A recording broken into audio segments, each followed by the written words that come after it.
On one hand, the Indian LCA Tejas is guarding high-threat environments with forward deployments along the LAC and LOC, including the Awantipora airbase in Kashmir. On the other hand, the Pakistani JF-17 jet is gathering dust. Out of the 11 JF-17 Pakistan sold to Myanmar between 2019 and 2021, guess how many are flying? 0. You heard that right. None of the JF-17s are in flying condition. This begs the question, is the Pakistani JF-17 nothing more than a tin can with wings? Myanmar has grounded its entire JF-17 fighter jet fleet due to technical reasons and structural flaws. Myanmar grounds its entire fleet of Pakistani origin JF-17 fighter jets. In fact, according to latest reports, this has soured relations between the two countries, with Myanmar military rulers being quote angry with Pakistan over faulty fighter jets. 11 out of 11 Pakistani jets in Myanmar are unfit for any flying operations. One after another, each Pakistani jet has consistently developed faults and become unfit for any operational use. While Pakistan is quick to hide such reports of its own JF-17 fleet, the Burmese leadership isn't taking things lying down. They are now seeking China's intervention. After all, the jets are a byproduct of the Pakistan Aeronautical Complex and the Chengdu Aircraft Industries Complex in China. But unsurprisingly, China itself has not inducted any JF-17 in its own fighter fleet. Earlier, in a secret visit, Pakistan sent a team to Myanmar to rectify the issue. However, there is no solution. The issues occurred even in the newer JF-17 jets supplied by Islamabad to Myanmar in 2022. The question arises, is this a one-off incident or have there been issues with the JF-17 jets in the past?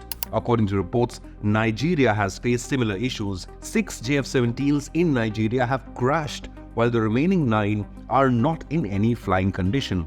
Even in Pakistan, a series of 12 crashes over 18 months in 2012 involved many JF-17s according to its own media.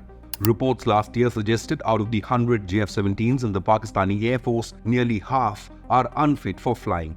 While other reports suggested the entire Pakistan Air Force JF-17 fleet has been grounded due to the unavailability of Russian engines amid the ongoing conflict in Ukraine. Reportedly, these jets also have issues with data transfer, radar operations, engine parts, structural integrity, and supply chain concerns. This has left Pakistan heavily reliant on the US-supplied F-16 jets, but they were inducted in 1981. And Pakistan now faces a dire need of upgrading an aging fighter jet fleet without the availability of major funds. Its nuclear neighbor India too is in the process of massively upgrading and updating its fighter fleet squadrons, with a focus on the indigenously developed Tejas and its variants MK1, MK1A and the upcoming MK2. So what lessons can India take from the troubles faced by the Pakistani JF-17? Firstly, India is ensuring an indigenous supply chain for the LCA Tejas. The India-US jet engine deal for the proven GE404 and the GE414 engines will ensure that. Secondly, none of the LCA Tejas jets have ever crashed, proving its reliability. IAF is actively planning to use the LCA Tejas and its variants to phase out the aging MiG-21s, Mirage 2000s and the Jaguar in a testament to the confidence in the LCA Tejas. The Indian Air Force also plans to boost its fighter jet squadrons from the current 31 to over 35 by 2040. But it's true that while Pakistan has managed to export the JF-17 to multiple countries, LCA Tejas has not received any export order yet. A deal with Argentina though is set to be closed with talks in advanced stage, while Malaysia shortlisted the Tejas after being impressed by the jet's capabilities, but in the end chose the South Korean FA-50 with a proven track record in the global arms sales market. HAL, however, is in talks with multiple countries to gain that invaluable first export order.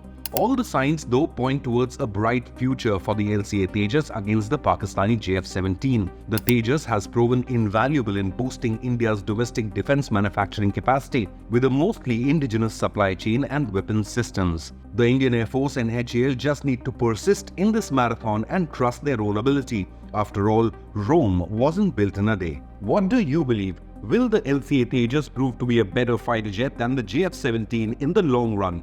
Leave a comment below and have your say.